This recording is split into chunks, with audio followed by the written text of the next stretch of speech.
Nababalot ng maputlang abo ang kalangitan ng Luzon. Dumampi ang unang matamlay na sina ng araw sa isang lupain na pagod matapos ang bagyong Fungfong. Dahan-dahang umihip ang hangin sa mga hilay-hilera ng niyo na kalbo na sa dahon mabasak na sanga ay nakalat sa ibabaw ng lupang puno ng putik. Ang tuno nga gapata ang tubig mula sa nga yukot-yukot na yero ay ritmikong sumasabay sa ingay ng generator. Ang huni nga ibon ang tiningam nga tao na naglilipit sa mga labi ng pakawasa. Ang kalsadang lubo pa rin sa tubig ay may bakas pa nga maitim na putik. Masasayang tumagilit mabangkang nabiya sa gitna na nakasadzad sa liwasan. Nababalot ng maputlang abo ang kalangitan ng Luzon. Dumampi ang unang matamlay na sina ng araw sa isang lupain na pagod matapos ang bagyong Fungfong. Dahan-dahang umihip ang hangin sa mga hilay-hilera ng niyo na kalbo na sa dahon mabasak na sanga ay nakalat sa ibabaw ng lupang puno ng putik. Ang tuno nga gapata ang tubig mula sa nga yukot-yukot na yero ay ritmikong sumasabay sa ingay ng generator. Sa isang natitirang kapihan sa sentro, isang lumang radyo ang bahagyang gumagaralgal nagbo-broadcast ng monotonong boses ng tagapagbalita. Isang low pressure area ang unti-unting lumalakas sa karagatang Pasipiko. Maraming nag-angat ng tingin na katinginan ng may pagtataka bago muling yumuko upang ipagpatuloy ang kanilang ginagawa dahil wala nang natitirang lakas upang mag-alala pa sa hinaharap. Naniniwala silang isa lamang itong ordinaryong low pressure area, isang bagay na kanilang kinagisnan sa loob ng maraming dekada. Ang kalsada ay madulas na parang langis, ang lupa ay yumayanik sa bawat sandali, bawat bita ay lumalawak nilalamon ang isang grupo ng mga taong makakayakap. Sa gitnang kulay ube na kidlat sa kalangitan, ang mga sinaunang puno ay nabuwal, dumudulas kasama ang malapot na putik bumabangga sa mga bahay na nakpatilapon sa mga bubong na yari sa Tisa. Sa timok kanluran ng Luzon, isang maliit na hydroelectric system sa gilid ng bundok ang hindi nakayanan ang puwersang tubig. Ang dam ay bumigay. Libo-libong metro kubikong tubig ang bumuhos na parang talon. Ang agos ay nagdalang bakal kahoy at nga tao na humalo sa mga malalaking ilog. Sa labas ng Maynila, tinutulungan ng nga bata ang kanilang nga magulang na mamulot ng nga gamit at maghanap ng anumang mapapakinabangan pamula sa Dongay Von. Ang kalalakihan ay nakayukong na ayos ngang natumbang poste ngang kuryente. Ang kanilang nga mukha ay pagod, ngunit ang kanilang nga mata ay nananatiling matatag. Ang amoy ng uso-amoy ng putik at amoy ng kalawang ay nagahalo sa hangin. Tumatagos ang amoy ng dalam hati mula sa isang bansang sanay na sa bagyo. Ang radar sa sentrong Maynila ay nakadetektang isang malakas na ipo-ipo sa karagatan. Ang bilis ng hangin ay tumataas bawat minuto. Ang low pressure area ay naging sentro ng ang bagyo, wala pang 300 kilometro ang layo mula sa Luzon. Habang ang mga tao ay abala pa rin sa pagtatakpingang kanilang mga bubong, ang bagyo ay nilalamon na ang silangang karagatan sa isang nakakatakot na bilis. Ang kalangitan ay tuluyang bumaksak, ang makapal na itim na ulap ay sinakmal ang liwanag, ang kulok at kidlat ay walang humpay, ang ulan ay bumubuhos na parang talon, ang hangin ay nakasusuklam na halos ikamatay sa sakal. Ang nga istasyon ng panahon ay naglabas ng agarang babala, ngunit mahina ang signal ng telepono, pumuputol-putol ang signal ng radyo, maraming lugar ang hindi na makasagap ng impormasyon. Nagawa na lamang ng matao na tumingala sa langit at makita ang dambuhalang maipo-ipo ng maitim na ulap na umikot at lumalaki bawat minuto. Ibinuwal ngang hangin ang mga puno, bumaksak ang mga posteng kuryente, ang mga yero ay hinugot mula sa mga bubong, lumilipat ng walang direksyon, umiikot sa hangin. Ang alon sa dagat ay tumaas at humampas sa pampang lumilika ng dambuhalang nga aligi ng puting tubig. Ang bagyo Blake 15 ay nabuo sa bilis na hindi pa kailanman nakikita. Mula sa isang low pressure area, naging isang super typhoon sa loob lamang ng 3 oras na parang isang dambuhalang halimaw na nagising sumusugot diretso patungong Luzon, dala ang galit na naipon sa loob ng maraming siglo. Ang bugsong ulan ay bumabaksa na parang nga patalim, ang tunong ang kulok na humahalo sa ugong, ang hin ay lumilikang ang isang magulong musika. Hindi pa naunawaan ng matao kung ano ang nangyayari, nang maramdaman nilang nayayanik ang kanilang mabubong. Ang tubig dagat ay umaapaw sa kalsada at ang hangin ay ginigiba ang mga natitirang pader mula sa nakaraang bagyo. Kumislap ang kidlat na nakpaliwanag sa mga mukha kang takot. Mga grupo ngang tao ang tumatakbo sa gitna ngang ulan ang mapinto ay bumubukas ng malakas ang nasasakyan ay tinatangay na parang mga laruan. Ang pangalawang bagyo Salup ngang isang panahon ay nabuo ng mabilis sinisimulan ang isang trahedya na hindi pa kailanman naisip ngang buong bansa. At walang sinuman ang naakala na Salup lamang ng ilang oras babaguhin ng halimaw na ito ang Luzon upang hindi na ito makilala pa. Ang silangang karagatan ngang Luzon ay hindi na tubig kundi isang makinang mapanira ngang ngangalit na kalikasan. Bumaksak ang presyon, ang hangin ay humahampas sa bilis na higit sa 250 km/h. Ang maalon ay tumayo na parang mapader na kasing taas ng bundok bawa haligi ng puting tubig ay umaabot sa taas ng 10 palapak gusali. Dumilim ang kalangitan, walang tigil ang kulok at kidlat. Ang lilang liwanag ay kumikislap sa ibabaw ng umikot na dagat. Ang buong karagatan ay tila nagising sa kanyang matinding galit. Ang dagundong ng alon ay humalo sa ugong ng hinlumilikang isang magulong tunok na parang libu-libong halimaw na sumusugot. Sa laut dandang mga cargo ship, oil tanker at bangkang pangisda ang inihagis na parang matuyong dahon. Isang dambuhalang container ship ang binaluktot ng hangin bago tumagilit at bumangga ng diretso sa isang maliit na bangka. Parehong sumabog sa isang naglalagablap na apoy na kulay ginto at pula. Ang langis ay kumalat sa dagat, ang ulan ay humahampas sa tubig, lumilihang isang makapal na itim na bula. Hindi pa man nakakapagpadalang babala ang sentral na ahensyang panahon na putol na ang signal ngang kuryente. Ang maistasyon ng radyo ay ibinuwal ng hangin, nawalan ng komunikasyon ang Maynila sa buong silangang baybayin ng Batangas at Quezon. Nakita nga taang biglaang pagurungang dagat na nag-iwan sa buhangin na nalantat. Makalipas lamang ang ilang segundo, ang tubig ay bumalik bilang isang dambuhalang pader. Ang ugong ng alon ay dumagundong na parang paguho at ang buong lungsod ay nilamon ng kulay abo na agos. Ang alon ay umapaw sa daungan, itinaas ang nga container na tumitimbang ngang daan-daang tonelada na parang nga laruan at ibinato ang nga ito ng diretso sa nga konkretong gusali sa baybayin. Ang distritong komersyo sa tabi ngang luk ay nawasak, bawat piraso ngang salamin ay nabasak at lumipat sa hangin. Ang tuno ngang nababaling bakal, ang sigawan ngang nga tao ay naghalo-halo upang lumikha ngang tuno ngang katapusan. Ang ulan ay bumuhos ng walang tigil, napakakapal na hindi mo makita ang anumang bagay na lampas sa ilang metro.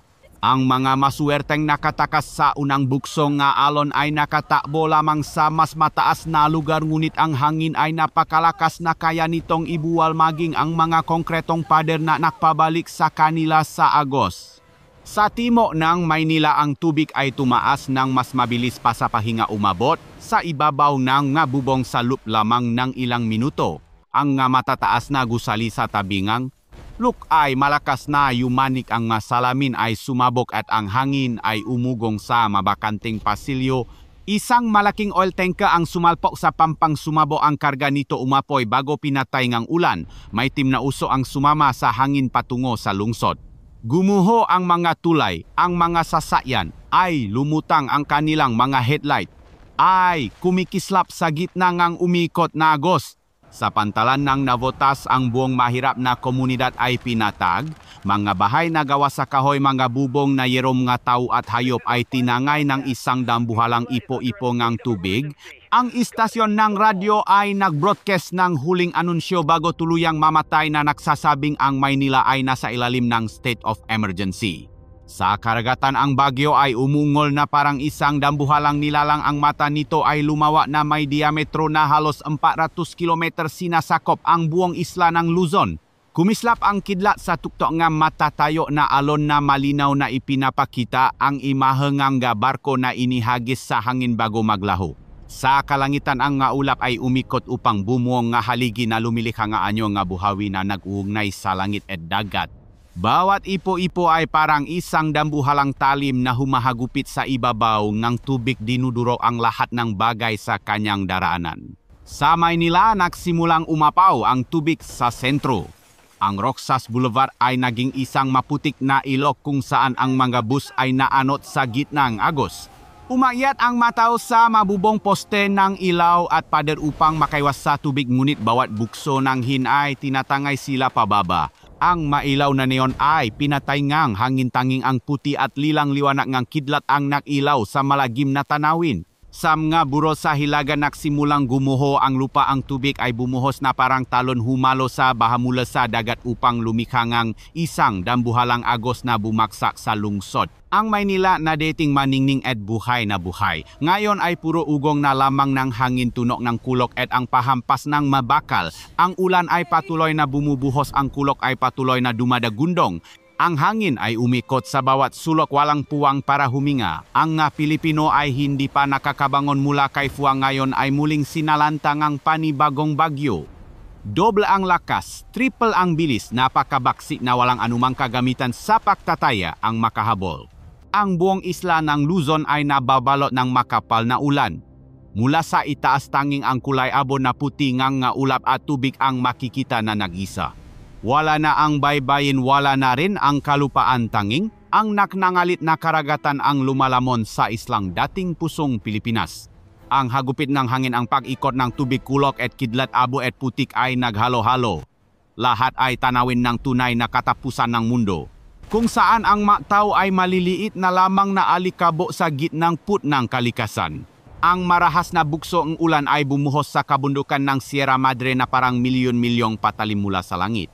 Ang lupa na hindi pa natutuyo mula sa bagyong Fungwong ay muling binungkal ng isang bagong unos, mas mabigat, mas matagal at mas malupit pa. Ang buong gilid ng bundok ay tila humihingal mula sa bigat ng tubig, nagsimulang makabita-bita, naglalabas ng malalim na tunog na parang ungol mula sa ilalim ng lupa, at bigla ang isang buong bahagi ng bundok ay gumuho. Naniniwala silang isa lamang itong ordinaryong low pressure area, isang bagay na kanilang kinagisnan sa loob ng maraming dekada. Sa makikiti na lamba na ipon ng tubig mula sa itaas, ang flash flood ay nabuo ng napakabilis na walang sinumang nakapagbigayng babala. Ang malili na sapon na dating payapa ay biglang naging marahas na talong ng putik at bato, tinatangay ang lahat mula sa mga poste ng kuryente, mga tulay na kahoy hanggang sa mga motorsiklo, kalabaw at maging ang mga tao. Ang mga pulis, sundalo at mga residente ay sumugot upang sagipin ang isa't isa sa gitnang ulan at hangin, ngunit bawat hakbang ay isang panganib. Kumislap ang kidlat sa tuktok nga matatayo na alon na malinaw na ipinapakita ang imahe ng barko na inihagis sa hangin bago maglaho. Sa kalangitan, ang ulap ay umikot upang bumuo ng mga haligi na lumilikha ng anyo ng mga buhawi na nagugnay sa langit at dagat.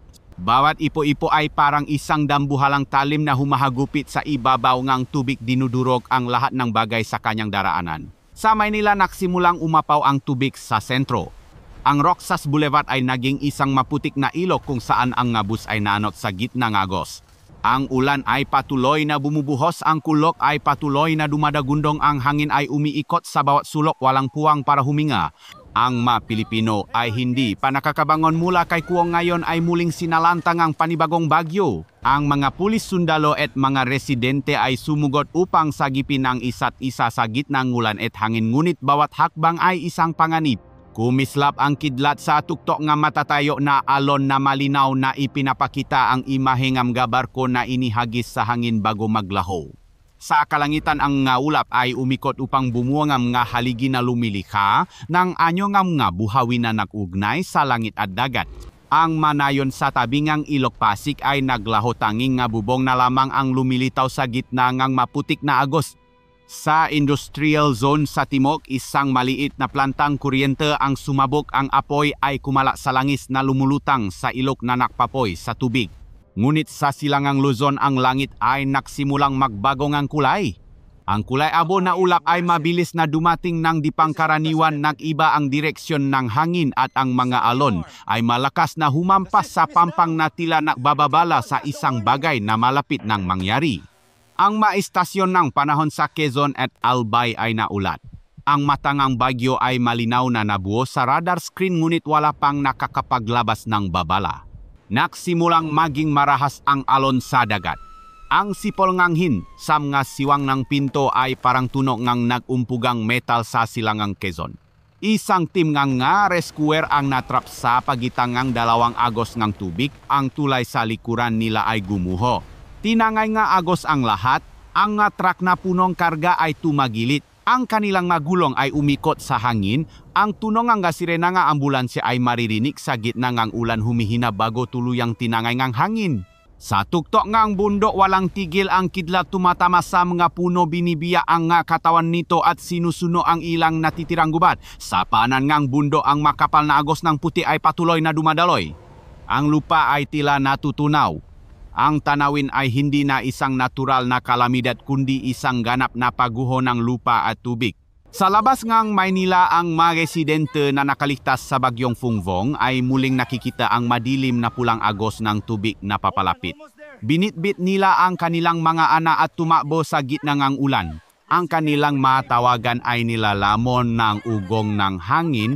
Ang manayon ay naputol, ang malinya ng kuryente ay nak-short circuit. Ang makislap ay patuloy na lumalabas sa ibabaw ng tubig na lalong napapaliwana sa langit sa gitna ng bagyo. Isang grupo ng mga helikopter ng Philippine military ang sumubo na lumipat patungo sa baha ngunit hinagupit ng hangin umikot-ikot bago bumalik. Mula sa itaas nakita nga piloto ang isang buong rehiyon na naburatanging ang kulay kape na umiikot na puti ang natira. Nakpadala silang signal para sa internasyonal na tulong bago tuluyang nawalan ng kontak. Sa Weather Forecast Center tiningnan ng nga eksperto ang mapa ng ulan at napabulala sa pagkabigla. Ang buong Luzon ay nababalot ng pula mula sa dagat hanggang sa bundok, mula hilaga hanggang timog. Inilalabas na ang kalikasan ang kanyang huling dago sa timog na rehiyon ng Luzon. Ang Ilok Bicol ay umapaw ng higit pa sa anumang tala sa loob ng isang siglo. Ang maliliit na dam sa gilid na bundok ay umapa, ang presyon ay sumira sa mga pader na lumikhang isang domino effect. Tubig, putik at bato ay nagsama-sama upang bumungang isang dambuhalang pader na may taas na 10-10 metro na sumugod diretso sa lungsod ng Legazpi. Sinisira ang bawat komunidad. Ang masigawan ay humalo sa dagundong ng kulok. Sa lupa ang bawat poskang kuryente ay bumaksak. Habang ang kuryente ay kumikislap sa gitna nga agos, lumilikha ito nga nakakatakot na liwanag. Ang ulan ay patuloy na bumubuhos, ang kulok at kitlat ay hindi tumitigil, ang hangin ay patuloy na umugong sa maguhong gusali. Ang buong Luzon ay parang isang dambuhalang tambol na walang tigil na pinupupo yumayanik.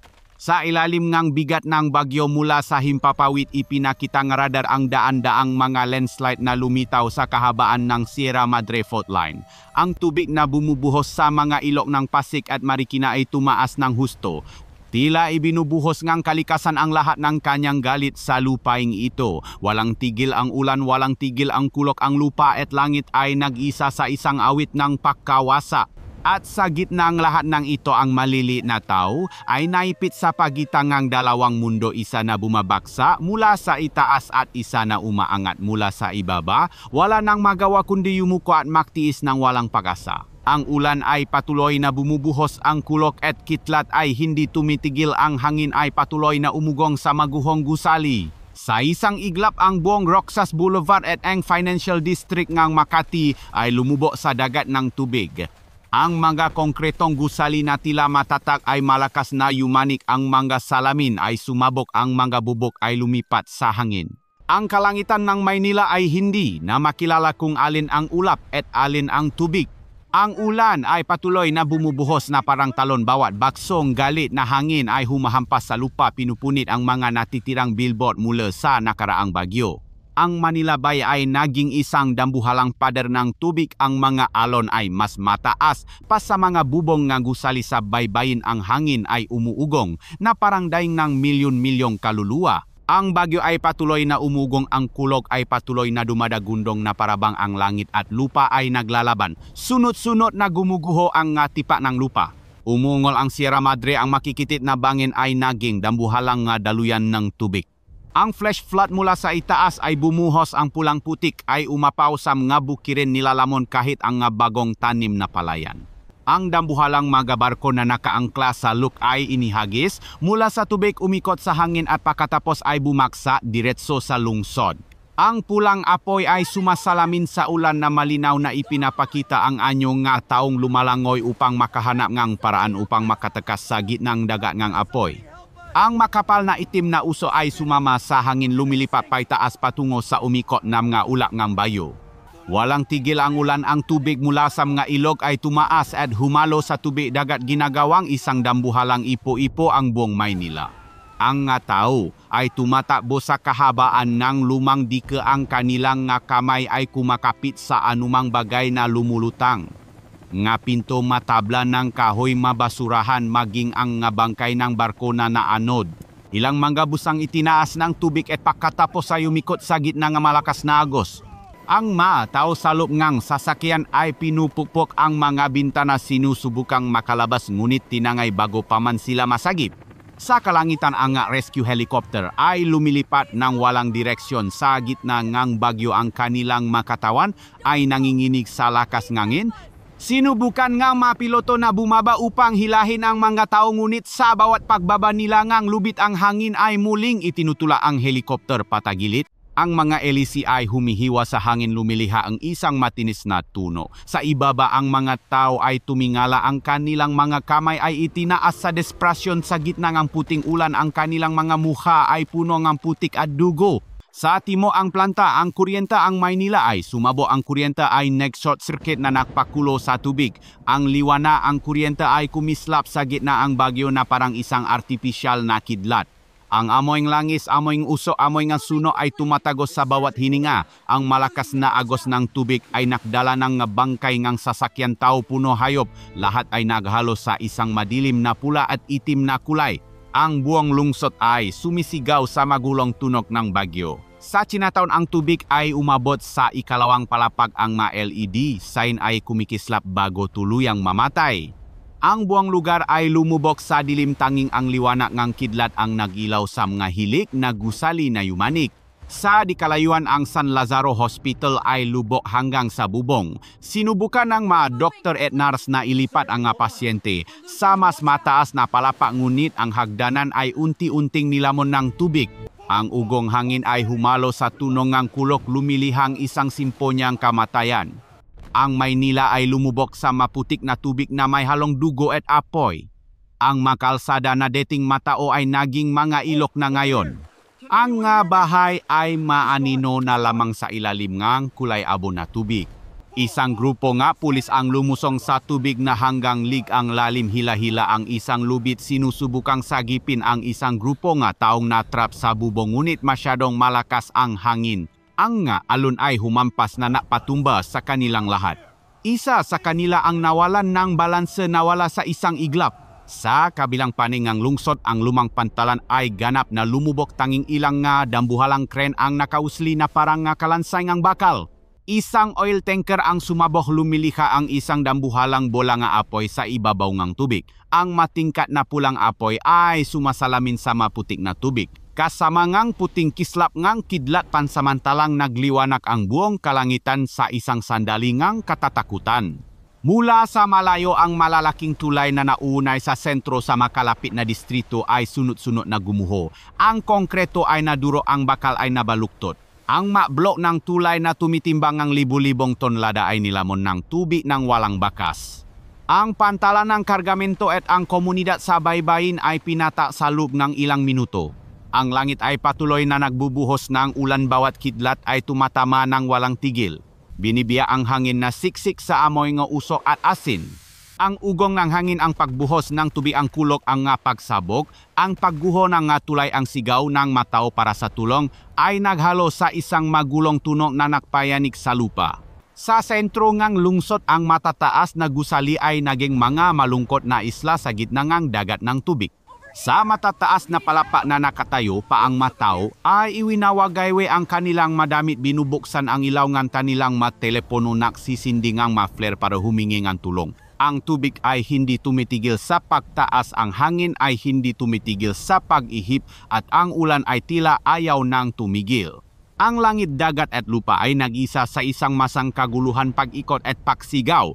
Ang Maynila ay hindi na Maynila kundi isang kumukulong karagatan ng putik, tubig, apoy at pag-iya. Sa sentro ng lungsod, ang matataas na gusali ay naging mga malungkot na isla sa gitna ng dagat ng tubig. Sa matataas na palapa na nakatayo pa ang matao ay iwinawagaywe ang kanilang madamit, binubuksan ang ilaw ng kanilang matelepono, nagsisindi ng ma-flare para humingi ng tulong. Ang tubig ay hindi tumitigil sa pagtaas, ang hangin ay hindi tumitigil sa pag-ihip, at ang ulan ay tila ayaw nang tumigil. Ang maiyak ay humalo sa ulan, walang sino man ang nakakarinig sa isa't isa. Sa di kalayuan, isang imbakan ng gasolina ang sumabo, lumilikha ng isang dambuhalang bola ng apoy na umangat mula sa dagat. Kumalat ang apoy kasama ang hangin, dumikit sa lumulutang na langis na nakpaapoy sa tubig, ginagawang dagat ng apoy ang buong luk. Bumuhos ang ulan ngunit hindi sapat upang patayin ang apoy. Sa kalangitan, ang itim na usok ay tumaas at humalo sa maulap ngang bayo, lumilikhang isang dambuhalang kulay abo kape na ulap na bumabalot sa buong Luzon. Sa tondo, ang mapansamantalang tirahan ay ganap na nilamon ng tubig, tanging mabubong na yero ang lumulutang na parang mga walang buhay na piraso ngang bakal. Isang ina na may bitbit na anak ang lumalangoy sa ulan, ang kanyang kamay ay kumakapit sa isang tabla ng kahoy, ang kanyang nga mata ay nakatinggala sa langit, ang kanyang nga luha ay humahalo sa tubig ulan. Walang sinuman ang nakakaalam kung alin ang luha at alin ang ulan. Ang langit, dagat at lupa ay nag-isa sa isang masang kaguluhan, pag-ikot at pagsigaw. Sa himpapawid, isang rescue helicopter ang muling sumubo na bumaba, kinokontrol ngang piloto ang manibela habang malakas ang hangin. Ang eroplano ay tumatagilit, ang rescue line ay malakas na umuugoy. Isang grupo ng mga tao ang kumapit sa lubid, 2 tao ang nahila pataas, ngunit ang sumunod na buksong hangin ay itinula ang buong helicopter patagilit. Ang elisi ay tumama sa isang posteng kuryente, lumabas ang makislap at pagkatapos ay nawala ang eroplano sa gitna ng uso at ulan. Umalingaw-ngaw ang pagsabog, kumislap ang liwanag ng isang sandali at pagkatapos ay muling lumubog ang lahat sa makapal na kulay abo. Sa Taft Avenue, ang mga sasakyan ay nagpatong-patong. Ang metal ay nabaluktot, ang tunog ng nababaling bakal ay parang isang ungol. Isang maliit na liwanag ang kumikislap sa ulan na parang isang kaluluwang uhaw sa buhay. Ang patuloy na pagbukso ng hangin ay nakpatay sa mga flare sa sandaling magliyap ang nga ito. Sa timok na bahagi ng lungsod, ang sistema ng alkantarilya ay umapaw. Ang takip ng manhole ay tumalsik, ang tubig ay bumuga paitaas na parang nga buhawi, ang agos ay bumalik sa loop ngang nga bahay, itinaas maging ang nga pundasyon na. Nagpabaksa sa matatlong palapa na bahay na parang makastilyong buhangin. Ang madating mataong kalye ay naging malabirintong umiko na tubig. Bawat eskinita ay isang bita ng kamatayan. Isang lumang simbahan sa Intramuros ang gumuho dahil sa agos, ang kampanaryo ay bumaksak kasama ang bubong. Ang huling tunog ng kampana ay umalingaw-ngaw ng mahina bago tuluyang nawala. Ang Maynila ay ganap ng nilamon mula sa satellite. Ang isla ng Luzon ay lumitaw na parang isang bukas na sugat na dumudugo sa gitna ng karagatan. Ang langit ay patuloy na nakbubuhos ng ulan, ang bagyo ay patuloy na umihip, ang tubig ay patuloy na tumataas at ang kulok ay patuloy na dumadagundong na parang huling tibok ng isang nag-agaw buhay na lungsod. Ang kalangitan ng Luzon ay dumilim na parang gabi. Ang nga poste ng ilaw ay bumaksa, ang nga kawat ng kuryente na nakababad sa tubig ay kumikislap nang paulit-ulit lumilihan ng nga nakakatakot na berdeng ilaw. Sa matataas na palapa ng gagusali, ang nga nakaligtas ay naktipon ng nga kumot at kapote, pinaghatian ang kakarampot na tubig. Tumingin sila sa ibaba kung saan dating nga kalsada ngayon ay isa ng umikot na karagatan. Ang hangin ay humahampas sa mga bintana, ang kulok ay dumadagundong mula sa malayo. Ang kidlat ay sumasalamin sa maitim na tubig na nakpapakita ngang tanawin ng pagkawasa. Sa loob lamang ng ilang segundo, kumalat ang apoy sa makalapit na pabrika ng kemikal. Ang init ay nakpakulo sa tubig. Ang itim na usok ay umikot paitaas ng daan-daang metro. Ang ulan ay bumuhos na parang ibinubuhos. Ang pagpatay sa apoy sa isang lugar ay nagiging sanhi lamang ngang mas malakas na pagsingaw ng gasolina na lumilikang nga bagong sunok sa ibang lugar. Ang buong baybayin ng Maynila ay naging dagat na apoy kung saan ang tubig at apoy ay naghalo, umiikot na parang isang bukas na impyerno. Ang mailok na dumadaloy patungo sa lok ay hindi na tubig kundi nasusunok na langis. Kumalat ang apoy sa kahabaan ng mga kanal, dumikit sa mga bahay sa tabi ng pampawat bahay na gawa sa kahoy. Ang bubong na yero ay nasunok sa loop lamang ng 1 minuto. Ang tunog ng pagsaboh mula sa maliliit na tangkeng gas ay humalo sa ugong ng hinadagundong ng kuloh, lumilihang ang isang seryang mga nakabibinging tunog. Sa industrial zone sa silangan isang pabrika ngang bateryang sumabo ang nakalalasong kemikal ay kumalat at humalo sa tubig ulan lumilikhangang isang amoy na nakakasakal sa lalamunan. Abo, langis at usok ang nakpasikip sa hangin na halos hindi na makahinga ang nga tao. Bawat hininga ay parang paglunok ngang mainit na uling ang ulan ay patuloy na bumubuhos. Ngunit ngayon ang tubig ay hindi nakaligtasan kundi ang tagapagdala ng apoy. Sa kahabaan ngang baybayin sa timok ngang Maynila sunod-sunod na mga industrial park ang nilamon ng malakas na agos. Ang dambuhalang nga tangke ngang gasolina ay pinagbangga ng tubig. Ang mabakal na pader ay nakabita-bita ang gasolina ay tumagas at humalo sa malakas na agos. Malakas ang hangin tumatama ang kulok at kidlat. Isang dambuhalang kidlat ang tumama sa imbakan ng gasolina. Sa pantalan ng Navotas ginawa itong isang dambuhalang sulo na nagliyap sa gitna ng bagyo. Ang tubig ay umabot hanggang baywang. Ang apoy ay nagliliyap sa harap nila ngunit hindi sila tumigil. Isang tao ang may hawak na wrench, isang tao ang humahawak sa balbula nga gasolina. Isang tao ang sumisigaw nga nautos sa gitna nga hangin. Ang buong grupo ay nagtulungan upang paikutin ang mabigat na balbula na naipit. Muling tumama ang kidlat sa malapit. Mas tumaas ang apoy tinangay sila ngang hangin ngunit sa wakas ay sumara ang balbula. Tumingala sila humihingal sa makapal na usok. Bago pa sila makapagdiwang isang malakas na paksabok ang umalingaw-ngaw mula sa likuran. Ang buong pabrikang kemikal ay sumabok ang apoy ay gumulong na parang alon nilamon ang buong grupo. Nang mapatay ng ulan ang apoy tanging ang nga suno na bakal et ang kumukulong langis ang natira. Mula sa malayo na itala ng mga kamera sa satellite ang buong tanawin ng Luzon isang dambuhalang pula at itim na ipo-ipo sa gitna ng nga ulap. Apoy at uso ay humalo sa ulan at kulok lumilikhang isang larawan ng katapusan ng mundo. Iniulat ng nga internasyonal na obserbatoryo na ang temperatura sa gitna ng bagyo ay lumampas sa 80 degrees Celsius. Habang ang temperatura sa ibabaw ngang dagat sa paligid ngang Maynila ay biglang tumaas, hindi pa rin tumitigil ang ulan, patuloy pa rin ang apoy, patuloy pa rin ang pagtaas ng tubig, patuloy pa rin ang pag-ikot ng usok. Ang buong Islan Luzon ay tila sumisingaw, natutunaw, nagisa sa nagngangalit na dagat ng Timok Tsina. Ang matao ay tumatakas ng walang paasa, ang tubig ay hanggang lik na papalibutan ng itim na uso, ang init ay nakakapaso. Ang mamalabong ilaw mula sa malalayong pagsabog ay sumasalamin sa mapulang tubig. Hindi na ito ulan, hindi na ito bagyo, kundi isang malaking baha na may kasamang apoy, kung saan ang lahat ng batas ng kalikasan ay nabaliktad, kung saan ang lupa at langit ay naksanip sa isang masa ngang pagkawasa. Ang hangin mula sa bagyo ay nakpaikot sa itim na usok pay taas sa langit, humalo sa maulap ngang bagyo lumilihang nga malabong pulang ipo-ipo na parang mamatangang isang dambuhalang demonyo na nakatingin sa ibaba. Sa hilaga ng lungsod, isang grupo ang mga inhinyero mula sa Petron Refinery ang hindi pa umaalis sa kanilang puwesto. Alam nila na kung hahayaan nilang umabot ang langis sa residential area sasabog ang buong lungsod, 5 lalaki na may suot na punit-punit na protective gear ang kanilang mga mata ay bahagyang nakapikit sa uso, ang hangin ay halos tumangay sa kanila ngunit patuloy pa rin silang sumusulong patungo sa pangunahing balbula. Hindi pa rin tumitigil ang mapaksabog, bawat maliit na imbakan ng gasolina, bawat substation ng kuryente ay patuloy na sumasabog ng sunod-sunod. Bawat isa ay isang malaking liwanag na pula at kahel na sumisiklap sa hangin, hindi pa rin tumitigil ang bayo.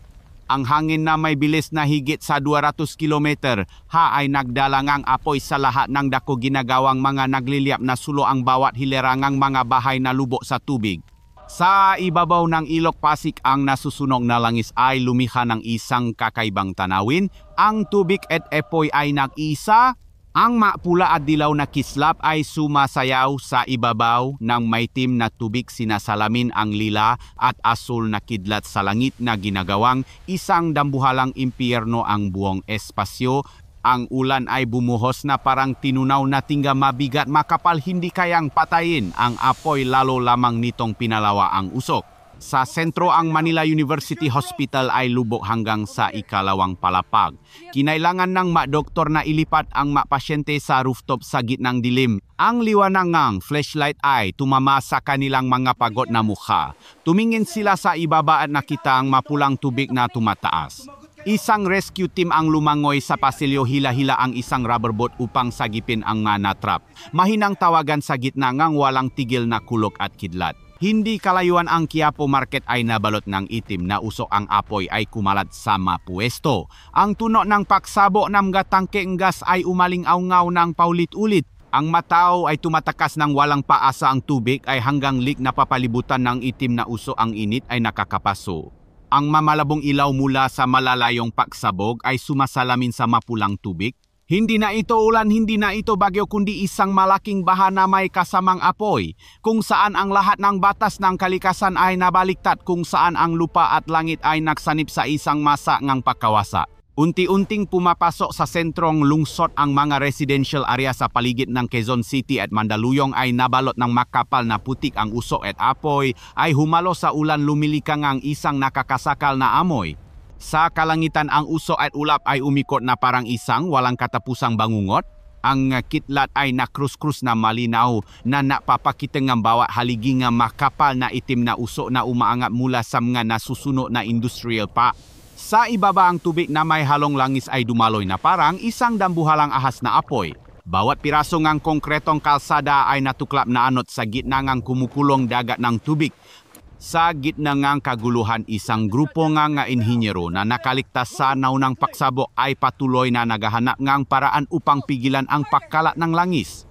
Umakyat sila sa bubong ng imbakan, ang ulan ay humahampas sa kanilang mga mukha. Ang hangin ay halos tumangay sa kanila, ngunit hinila pa rin nila ang emergency pipe upang harangan ang agos. Tumama ang kulo sa likuran nila, kumislap ang puting liwanag, itinapon sila ang hangin pababa sa tubig. Tanging ang mga piraso ang life vest ang lumutang bago nawala sa gitna ang uso at mga labi. Namatay sila sa gitna ng pagbuhos ng ulan at ugong-ngangin, ngunit ang kanilang ginawa ay nakapigil sa isang bahagi ngangis na kumalat sa residential area sa kanluran. Sa dikalayuan sa Ninoy Aquino International Airport, ang runway ay malalim na lubog, ang eroplano ay tinumbang ang hangin, ang kanilang nga buntot ay nasusunok na parang nga lumulutang na sulo. Isang grupo ngang mabumbero ang patuloy na naksisikap na magbomba ng tubig sa apoy, ngunit sila mismo ay napapalibutan ng usok at tumataas na tubig. Sa hilaga ang bundok Pinatubo ay tila nagising, ang singaw at uso ay umaangat mula sa bunganga nito dahil sa biglaang pagbaba ng atmospheric pressure. Ang kalikasan ay tila nangangalit ng buo, ulan, apoy, tubig at hangin ay nagsama-sama upang lumikha ng isang malagim na musika. Habang papalubok ang araw, nagsimulang humupa ang usok, humina ang ulan, ngunit ang buong Maynila ay patuloy pa ring nagliliyap. Ang maagos ng pulang tubig ay dumadaloy pa rin sa mga kalsada, nagdadala ng abo at nga nasuno na alaala. Naitala ng satellite ang huling imahe ng Luzon sa araw na iyon. Isang pula at itim na mansana na niningning sa gitna ng makapal na ulap, kung saan ang bagyo at apoy ay nagsanib upang bumuo ng isang mahabang pilat sa lupa. Isang patunay ng walang hanggang kapangyarihan ng kalikasan at ang kawalang pag-asa ng sangkatauhan. Ang ulan ay patuloy na bumabagsak, ngunit tila ang langit ay lumuluha ng walang kabuluhan. Sa itaas ang mga haligingang usok mula sa malalaking paksabok ay naksimulang maktipon upang bumuo ng isang mas makapal na itim na ulap, tinatapan ng liwanag ng araw na nakpapalubok sa buong Maynila sa dilim sa gitna ng araw. Mula sa satellite ang rayon ay makikita lamang bilang mga piraso ga naliliap na apoy sa gitna ng kulayabo na itim na ulap ng bayo. Ang Luzon ay wala ng hugis ng isang isla, kundi isang nangniningning na pulang tuldo sa gitna ng karagatang Pasipiko. Ang buong sistema ng Ilok, Pasig at Marikina ay umapaw na. Ang tubig mula sa itaas ay rumaraga sa pababa, nagdadala ng putik puno, mabangkay ng sasakyan, bahay at tao. Ang tulay na dating na ugnay sa lungsod ay mga baluktot na bakal na lamang na nakausli sa gitna ng maputi na tubig na kumukulo. Sa mga rural na lugar sa Hilaga at Silangang Luzon, ang mga ginintuang palayan na dating umaabot hanggang sa abot tanaw ay nabura na walang bakas na natira. Ang maliliit na nayon sa gilid ng bundok ay naglaho na parang hindi kailanman umiral. Hindi tumitigil ang ulan, hindi tumitigil ang hangin, ang kulok ay patuloy na dumadagundong na parang isang walang katapusang hatol ang kalikasan sa sangkatauhan. Sa sentrong rehiyon ang tubig ay umabot sa ika 10 palapa ngang malalaking gusali ang agos ay napakalakas na kaya nitong tangayin maging ang nga bus et tren ginagawa silang nga umiikot na masangang bakal sa gitna ngang dagat ngang tubig. Sam nga natitirang industrial park ang mahihinang apoy ay patuloy na nagliliyap sumasalamin sa ulan na parang mga malungkot na ilaw sa gitna ng gabi ngang katapusan. Ang mga nakaligtas ay umakyat sa mga bubong makayakap sa desperasyon nakatingin sa paligid na puro tubig at dilim lamang. Sa kalangitan ang nga internasyonal na rescue plane ay lumipat sa gitna ng ulan kinukunan ng litrato ang Luzon na halos lubog na. Ang maliliit na kislap mula sa apoy at mga natitirang paksabog ay kumikinang sa gitna ng dagat ng tubig na parang mga sugat na patuloy pa ring dumudugo. Ang makalsada, ang mga komunidad, ang mamaunlat na sentrong komersyo na dating pusong Asya ay mga malabong guhit na lamang sa malawak na karagatan. Sa timok na bahagi ng isla ang hangin ay patuloy na humahagupit ang nga poste ng kuryente ay sunod-sunod na bumaksak. Bawat linya ay nak-short circuit sa ulan lumilikha ng mga asul at puting kislap na paulit-ulit na lumilitaw bago mamatay. Ang mahaligi nga itim na usok mula sa mga naunang suno ay patuloy na umaangat tinatangay ngang hangin patungo sa dagat humalo sa ulan at abo lumilikhang isang makapal na itim na hamok. Bawat hininga ay malat na amoy ngang dagat mapait na amoy ngang usok at nagelong lamig na parang hininga ngang kamatayan. Sa hilagang Luzon ang nga bundok ay pinunit ng hangin ang mga landslide ay nakpatuloy ang flash flood ay patuloy na bumubuhos. Ang buong isla ay tila unti-unting lumulubog sa sarili nitong putik at tubig na nilikha nito. Samay nila humina na nga sigaw ng tulong tumigil na ang nga sirena ng babalatanging ang dagundong ng kulok at ang pahampas ng tubig sa nga pader na konkreto ang natira. Ang manakaligtas ay tumingin sa paligid ang kanilang mga mata ay walang buhay puno alikabo at tubig ulan. Hindi na nila alam kung alin ang kalsada, alin ang ilog, alin ang dagat. Tanging tubig at tubig na umaabot hanggang sa abot tanaw. Ang kalangitan ng Luzon ay lumubo sa isang makapal na kulay abo. Ang ulan ay patuloy na bumabagsak na parang ibinubuhos bawat pata ay kasing bigat ng bato humahampas sa mga bubong at sa ibabaw ng tubig. Sa mahuling labingang lungsot ang bagyo ay pumasok na sa kalupaan ngunit ang lakas ng hin ay kasing lakas pa rin noong una itong nabuo. Ang buong isla ng Luzon ay umanig sa ilalim ng ugong ng hangin at tubig. Ang kulok ay patuloy na dumadagundong sa itaas. Ang kidlat ay humihiwas sa kalangitan na nagpapakitang walang katapusang pagkawasa sa silangang bahagi nga isla. Muling tumaas ang dagat. Ang nga lugar sa baybayin na dati ng pinatak ay ganap ng naglaho. Ang nga barko ay naanot, ang nga bangkaing container ay naipit sa mga gumuhong gusali. Ang usok nga ngis ay lumutang sa ibabawng tubig. Ang tanawin mula sa itaas ay isa lamang dambuhalang ipo-ipo kung saan ang lahat ng bagay ay natangay hindi na makilala kung alin ang bagay, alin ang tao. Ang Luzon ay hindi na isang isla kundi isang magulo at buhay na dagat kung saan ang tubig, apoy, usok at hangin ay nagsama-sama sa huling marahas na simponya ng pakawasak. Ang nga International Reconnaissance Plane ay patuloy na umikot sa lugar. Naitala ng nga lente ang imahe ng isang Luzon na ganap na naglaho. Ang buong topografiya na dating naron ay mga malabong guhit na lamang sa ilalim ng maputik na tubig. Ang liwanag nga araw ay tinapan ng makapal na ulap ng bagyo lumilikha ng isang langit na walang araw o gabi tanging ang malamig na puting liwanag ang gumugulong sa ibabaw ng karagatan. Sa gitna ng baha may maliliit na kislap na lumilitaw.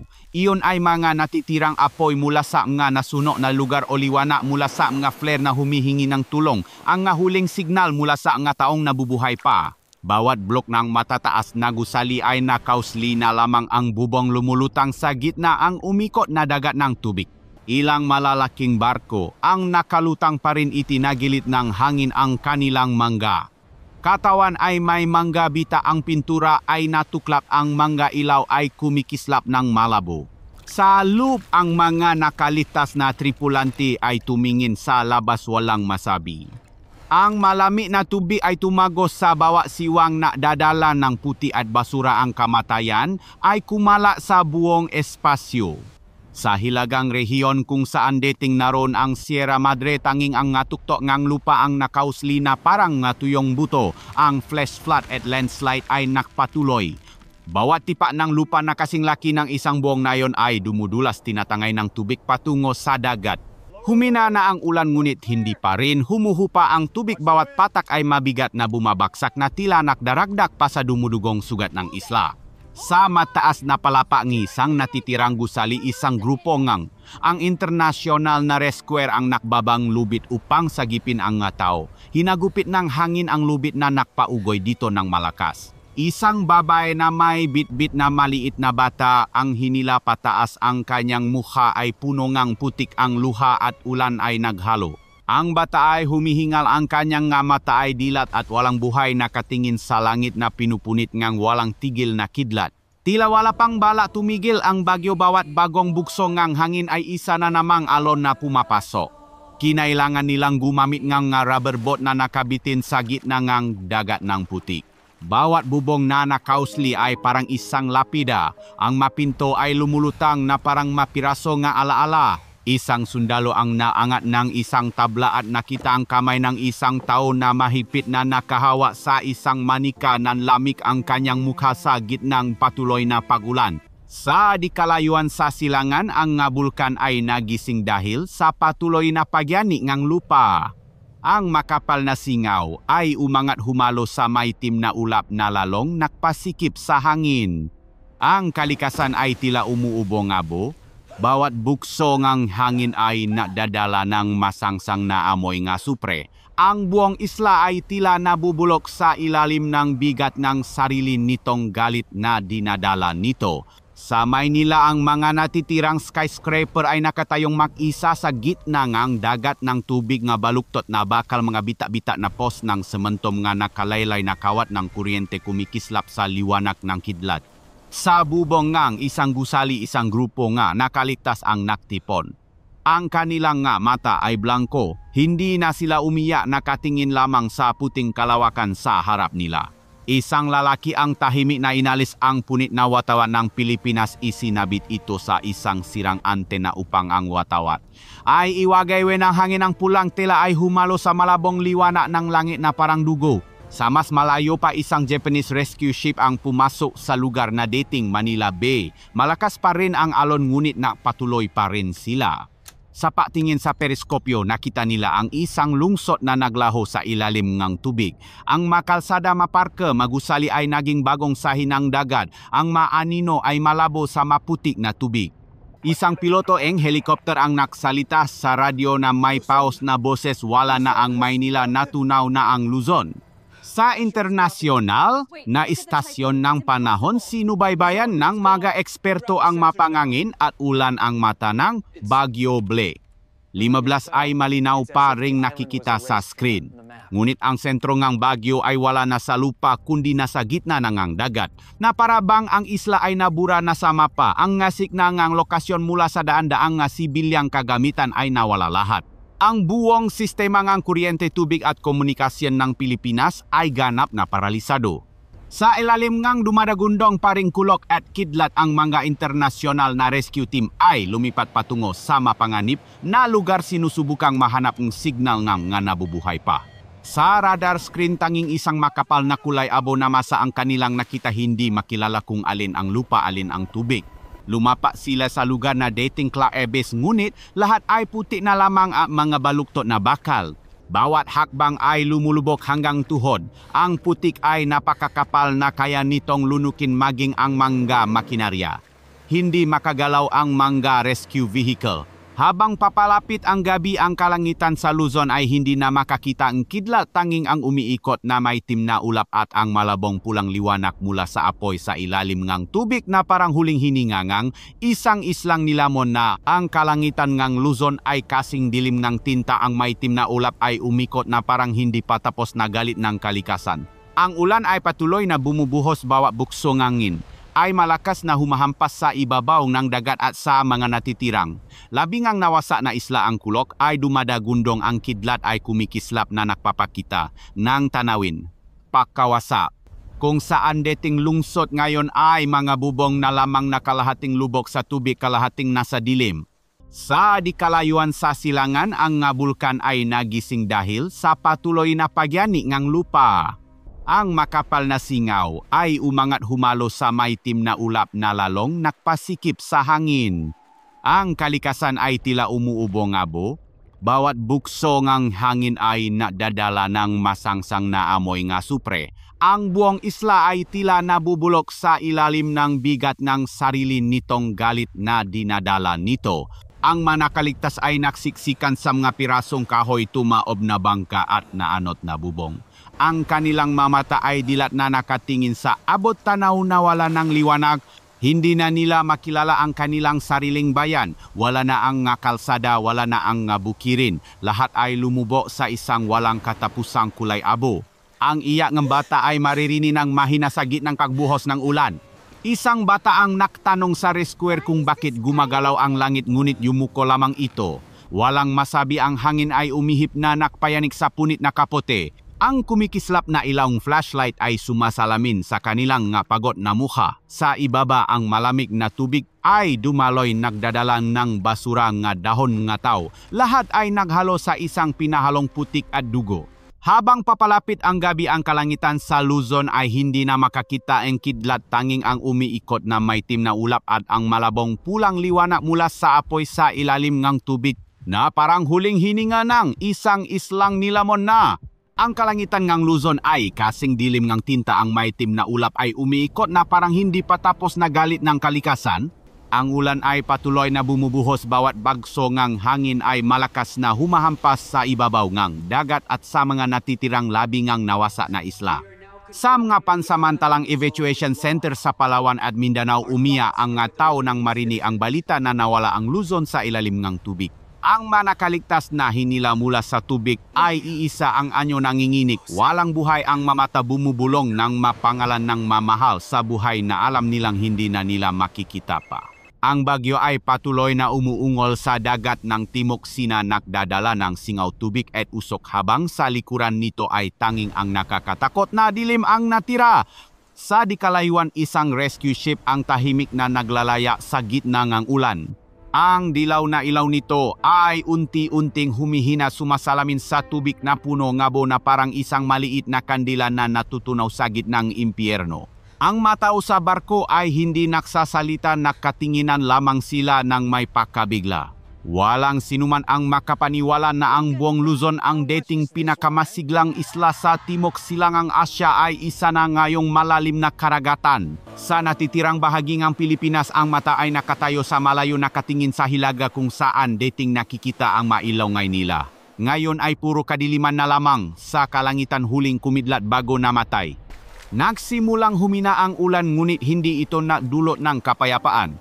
Ang huling pata ay bumagsak na parang luha ng langit. Humalo sa maputik na karagatan na yumayakap sa huling labing ang buhay. Sa dilim na iyon, tila umiyak din ang mundo. Bawat ugong ng hinsam nga bato, bawat hampas ng alon ay parang mabagal na tibok ng isang dambuhalang nilalang na nasasaktan. Sa United Nations, isang emergency meeting ang naganap. Sinubaybayan ng mga siyentipiko ang mapa ng panahon at mga imahe mula sa satellite. Walang nagsasalita. Isang tao ang dahan-dahang nagtype ng huling ulat. Ang Luzon ay ganap ng naglaho. At pagkatapos ay ipinakita sa malaking screen ang huling salita na lumitaw sa itim na background. Kapa ang tao ay patuloy na pumuputo ng puno, nagtatamba sa mga ilo na lumalaban sa kalikasan. Bawat bagyo ay isang paraan ng pagsasalita ng mundo.